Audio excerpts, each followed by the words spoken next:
Imagine this. A young kid, just 6 years old, suddenly wakes up in the middle of the night, deep in the woods. Scary, right? This story takes you through that terrifying night, full of fear, confusion, and some really creepy moments. Stick around to find out what happened and how it all unfolded.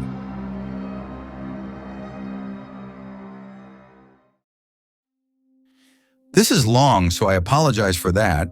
I've never had to tell this story with enough detail to actually explain it all the way, but it is true and it happened when I was about 6 years old. In a quiet room, if you press your ear against a pillow, you can hear your heartbeat. As a kid, the muffled, rhythmic beats sounded like soft footsteps on a carpeted floor. And so as a kid, almost every night, just as I was about to drift off to sleep, I would hear these footsteps and I would be ripped back to consciousness, terrified. For my entire childhood, I lived with my mother in a fairly nice neighborhood that was in a transitional phase. People of lower economic means were gradually moving in, and my mother and I were two of these people. We lived in the kind of house you see being transported in 2 pieces on the interstate, but my mom took good care of it. There were a lot of woods surrounding the neighborhood that I would play in and explore during the day. But at night, as things often do to a kid, they took on a more sinister feeling.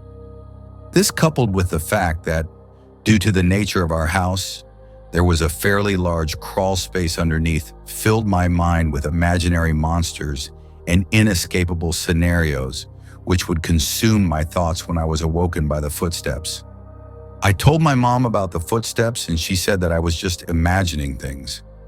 I persisted enough that she blasted my ears with water from a turkey baster once just to placate me, since I thought that would help.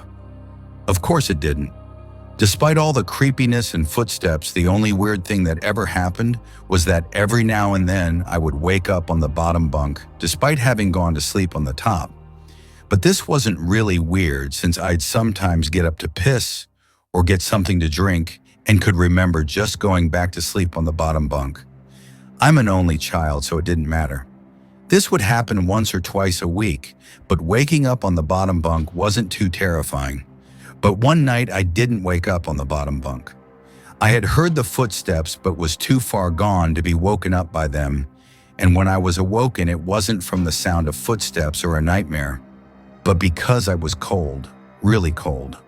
When I opened my eyes, I saw stars. I was in the woods.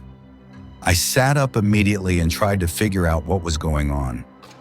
I thought I was dreaming, but that didn't seem right, though neither did me being in the woods. There was a deflated pool float right in front of me, one of those ones shaped like a shark. This only added to the surreal feeling, but after a while it seemed like I just wasn't going to wake up because I wasn't asleep. I stood up to orient myself, but I didn't recognize these woods.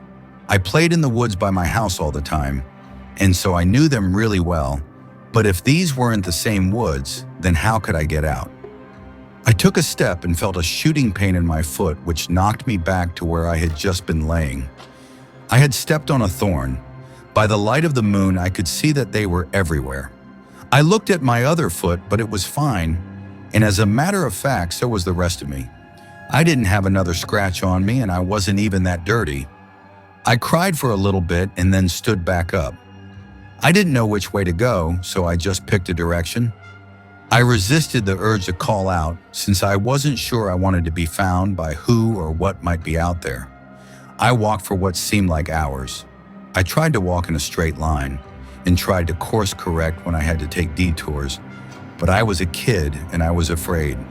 There weren't any howls or screams, and only once did I hear any noise that scared me. It sounded like a crying baby.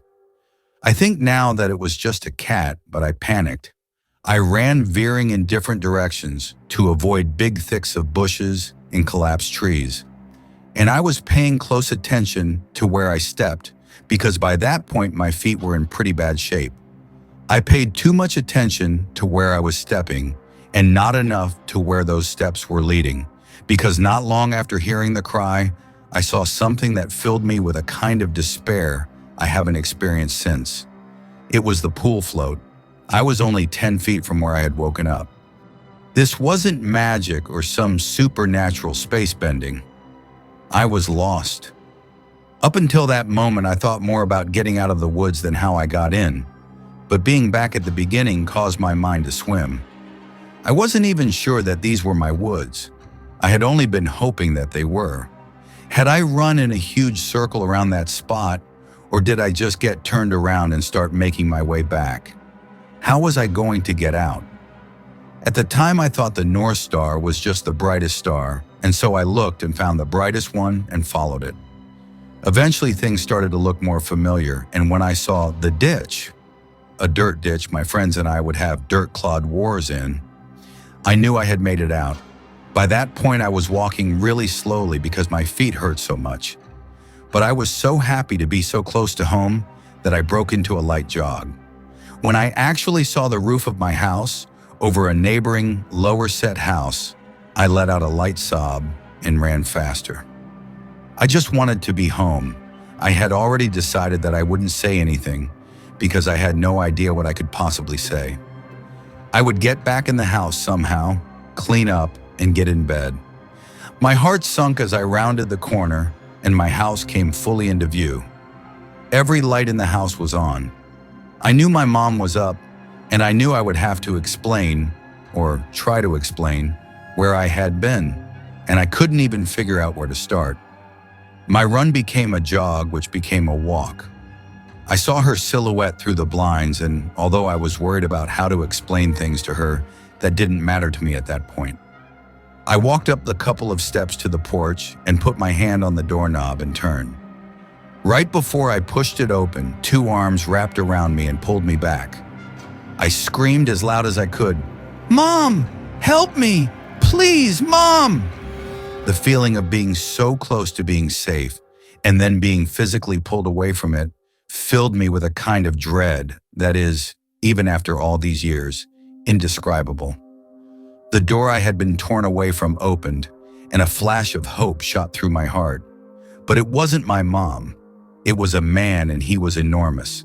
I thrashed around and kicked at the shins of the person holding me, while also trying to get away from the person who had just come out of my house. I was scared, but I was furious. "Let me go! Where is she? Where's my mom? What did you do to her?" As my throat stung from screaming and I was drawing in another breath, I became aware of a sound that had been present for longer than I had perceived it. "Honey, please calm down. I've got you." It sounded like my mom. The arms loosened and set me down, and as man approaching me blocked out the porch light, with his head I noticed his clothes. He was a cop. I turned to face the voice behind me and saw that it really was my mom. Everything was okay. I began to cry, and the three of us went inside. "I'm so glad you're home, sweetie. I was worried I'd never see you again." By that point, she was crying too. "I'm sorry, I don't know what happened. I just wanted to come home. I'm sorry." "It's okay, just don't ever do that again. I'm not sure me or my shins could take it." A little laughter broke through my sobs, and I smiled a bit. "Well, I'm sorry for kicking you, but why'd you have to grab me like that?" "I was just afraid that you'd run away again." I was confused. "What do you mean?" "We found your note on your pillow," she said, and pointed at the piece of paper that the police officer was sliding across the table. I picked up the note and read it. It was a running away letter. It said that I was unhappy, never wanted to see her or any of my friends again. The police officer exchanged a few words with my mom on the porch while I stared at the letter. I didn't remember writing a letter. I didn't remember anything about any of this. But even if I sometimes went to the bathroom at night and didn't remember, or even if I could have gone into the woods on my own, even if all that could have been true, the only thing I knew at that point was, this isn't how you spell my name. I didn't write this letter. Thinking back on that night, it's clear how frightening and confusing it was. A little kid lost in the woods, the spooky discovery of a letter with a misspelled name. These details make the whole experience even more chilling. If this story grabbed your attention, don't forget to like, comment, and subscribe. Share your own creepy experiences in the comments and keep an eye out for more stories that will keep you on the edge of your seat. Thanks for watching, and remember, the scariest things often come when you least expect them.